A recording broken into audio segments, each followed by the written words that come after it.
Good morning, welcome to 99 TV. నేను లక్ష్మి. ఇక బులెటిన్లో డీటెయిల్స్ చూస్తే మరి కాసేపట్లో ఏపీ ఇంటర్మీడియట్ పబ్లిక్ పరీక్ష ఫలితాలు విడుదల కాబోతున్నాయి. ఫస్ట్ ఇయర్, సెకండ్ ఇయర్ ఫలితాలను విద్యాశాఖ అధికారులు విడుదల చేయబోతున్నారు. విద్యార్థులు ప్రభుత్వ వెబ్సైట్ లేదా మనమిత్ర వాట్సాప్ నెంబర్ ద్వారా కూడా ఫలితాలు చూడవచ్చని సూచించారు. ఇంటర్ ఫలితాల విద్యార్థుల ఉత్తమ భవిష్యత్తుకు మార్గం చూపుతాయని మంత్రి లోకేష్ పేర్కొన్నారు.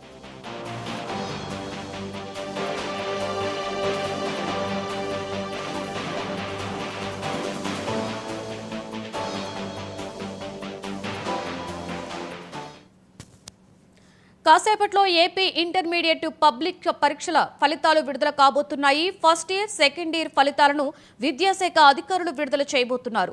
విద్యార్థులు ప్రభుత్వ వెబ్సైట్ లేదా మనమిత్ర వాట్సాప్ నెంబర్ ద్వారా కూడా ఫలితాలు చూడవచ్చని సూచించారు. ఇంటర్ ఫలితాలు విద్యార్థుల యొక్క ఉత్తమ భవిష్యత్తుకు మార్గం చూపుతాయని మంత్రి లోకేష్ పేర్కొన్నారు.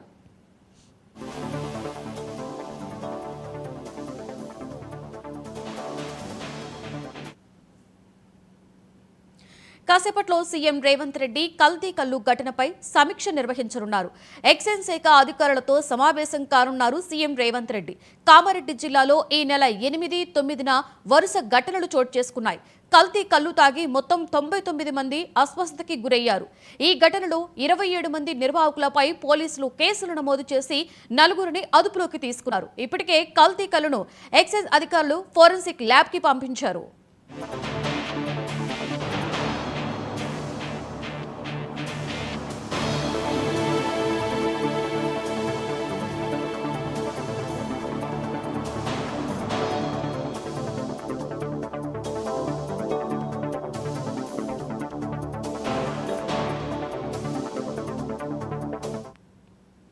కాసేపట్లో సీఎం రేవంత్ రెడ్డి కల్తీ కల్లు ఘటనపై సమీక్ష నిర్వహించనున్నారు. ఎక్సైజ్ శాఖ అధికారులతో సమావేశం కాబోతున్నారు.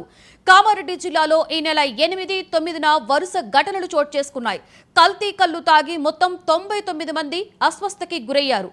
ఈ ఘటనలో 27 మంది నిర్వాహకులపై పోలీసులు కేసులు నమోదు చేసి 4గురిని అదుపులోకి కూడా తీసుకున్నారు. ఇప్పటికే కల్తీ కల్లును ఎక్సైజ్ అధికారులు ఫోరెన్సిక్ ల్యాబ్ కి పంపించారు.